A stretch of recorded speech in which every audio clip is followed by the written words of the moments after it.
Bonjour Alexis, c'est sur l'hippodrome de Compiègne que va se courir ce quintet, une épreuve marathon longue de 2800 mètres qui réunira 13 partants et non 14 comme initialement prévu. Le numéro 6 ayant déclaré forfait, est difficile de ne pas accorder un très large crédit au numéro 1 Chess, qui devra certes porter le top weight de ce handicap, mais c'est en théorie le meilleur et il est vrai qu'il n'aura qu'à répéter la valeur réalisée lors de ses 2 dernières tentatives à ce niveau pour pouvoir ici l'emporter. On lui opposera les numéros 12 Recoletti, une jument fiable qui, je le sais, a été préparé avec soin en vue de cet objectif. 2 Black Saxon, qui vient de devancer mon favori Chess dans un quintet similaire le 23 avril à Longchamp, mais qu'il retrouve cette fois avec un désavantage au poids de 3,5 kg. Et 10 Dempy, qui possède désormais des références solides à ce niveau. Enfin, les numéros 8 Sapristi, 3 Spanish Prince, 9 Aviasor et 7 à Beauregard compléteront ma sélection. Mon pronostic, 1, 12, 2, 10, 8, 3, 9 et 7. C'est bien noté. Merci beaucoup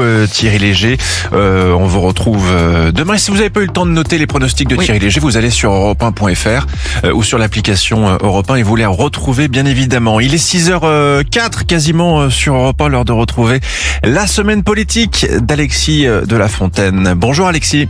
Bonjour à tous et bienvenue sur Europe 1 dans la semaine politique. Ravi de vous retrouver pour une nouvelle émission. Et tout de suite, retrouvons l'intervention de Sébastien Lecornu au Sénat. Je reviens devant vous seulement quelques semaines après vous avoir présenté la vision du gouvernement à l'occasion du projet de loi constitutionnelle transposant l'accord de Bougival.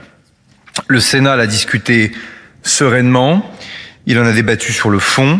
Chaque groupe au sein de cet hémicycle s'est exprimé, voire l'a amendé, et je dois le dire, amélioré. Je remercie le président Gérard Larcher pour son implication, non seulement institutionnelle, mais aussi personnelle, de longue date sur ce dossier, car ce dossier doit nous unir. Et de la même manière que j'ai pu parfois regretter des divergences d'approche avec certains au sein de cet hémicycle ou dans celui de l'Assemblée nationale, je vais vous souligner le sérieux et le courage de la Chambre haute sur ce dossier. En février dernier, je vous avais dit le rôle que je souhaitais porter à la tête du gouvernement sur ce dossier, c'est-à-dire permettre un chemin de sortie politique durable, fidèle aux engagements pris et respectueux de toutes les sensibilités. Avec la ministre des Outre-mer, sous l'autorité du président de la République, nous y sommes astreints. Et dès le lendemain de l'adoption de la motion de rejet préalable à toute discussion sur le